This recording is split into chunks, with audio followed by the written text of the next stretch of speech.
The Science of Being Great. Chapter 1. Any Person May Become Great. There is a principle of power in every person. By the intelligent use and direction of this principle, man can develop his own mental faculties. Man has an inherent power by which he may grow in whatsoever direction he pleases, and there does not appear to be any limit to the possibilities of his growth. No man has yet become so great in any faculty but that it is possible for someone else to become greater. The possibility is in the original substance from which man is made. Genius is omniscience flowing into man. Genius is more than talent. Talent may merely be one faculty developed out of proportion to other faculties, but genius is the union of man and God in the acts of the soul. Great men are always greater than their deeds. They are in connection with a reserve of the power that is without limit. We do not know where the boundary of the mental powers of man is. We do not even know that there is a boundary. The power of conscious growth is not given to the lower animals. It is man's alone, and may be developed and increased by him. The lower animals can, to a great extent, be trained and developed by man. But man can train and develop himself. He alone has this power, and he has it to an apparently unlimited extent. The purpose of life for man is growth, just as the purpose of life for trees and plants is growth. Trees and plants grow automatically and along fixed lines. Man can grow as he will. Trees and plants can only develop certain possibilities and characteristics. Man can develop any power, which is or has been shown by any person, anywhere. Nothing that is possible in spirit is impossible in flesh and blood. Nothing that man can think is impossible in action.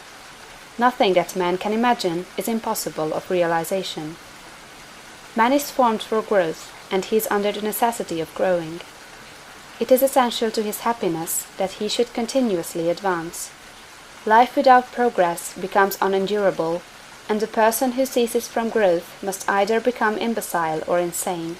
The greater and more harmonious and well-rounded his growth, the happier man will be. There is no possibility in any man that is not in every man. But if they proceed naturally, not two men will grow into the same thing or be alike. Every man comes into the world with a predisposition to grow along certain lines, and growth is easier for him along those lines than in any other way. This is a wise provision, for it gives endless variety. It is as if a gardener should throw all his bulbs into one basket. To the superficial observer they would look alike, but growth reveals the tremendous difference. So of men and women, they are like a basket of bulbs. One may be a rose, and add brightness and color to some dark corner of the world. One may be a lily, and teach a lesson of love and purity to every eye that sees. One may be a climbing vine, and hide the rugged outlines of some dark rock. One may be a great oak among whose boughs the birds shall nest and sing, and beneath whose shade the flocks shall rest at noon, but everyone will be something worthwhile, something rare, something perfect. There are undreamed of possibilities in the common lives all around us in a large sense.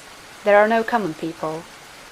In times of national stress and peril, the cracker-box loafer of the corner store and the village drunkard become heroes and statesmen through the quickening of principle of power within them.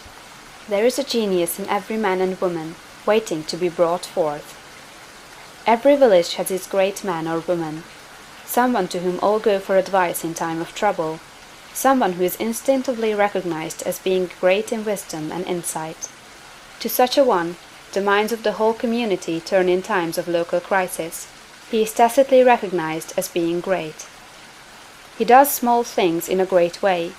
He could do great things as well, if he did but undertake them. So can any man. So can you. The principle of power gives us just what we ask of it. If we only undertake little things, it only gives us power for little things. But if we try to do great things in a great way, it gives us all the power there is. But beware of undertaking great things in a small way. Of that we shall speak farther on. There are two mental attitudes a man may take. One makes him like a football. It has resilience and reacts strongly when force is applied to it, but it originates nothing. It never acts of itself. There is no power within it. Men of this type are controlled by circumstances and environment. Their destinies are decided by things external to themselves. The principle of power within them is never really active at all. They never speak or act from within. The other attitude makes man like a flowing spring. Power comes out from the center of him. He has within him a well of water springing up into everlasting life. He radiates force, highest felt by his environment. The principle of power in him is in constant action. He is self-active. He hath life in himself. No greater good can come to any man or woman than to become self-active. All the experiences of life are designed by Providence to force men and women into self-activity, to compel them to cease being creatures of circumstances and master their environment. In his lowest stage, man is the child of chance and circumstance and the slave of fear. His acts are all reactions resulting from the impingement upon him of forces in his environment. He acts only as he is acted upon, he originates nothing. But the lowest savage has within him a principle of power sufficient to master all that he fears. And if he learns this and becomes self-active, he becomes as one of the gods. The awakening of the principle of power in man is the real conversion, the passing from death to life. It is when the dead hear the voice of the Son of Man and come forth and live. It is the resurrection and the life.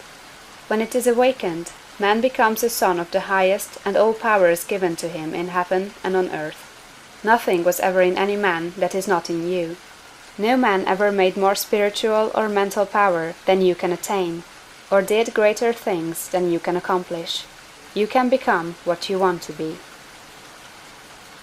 End of chapter 1.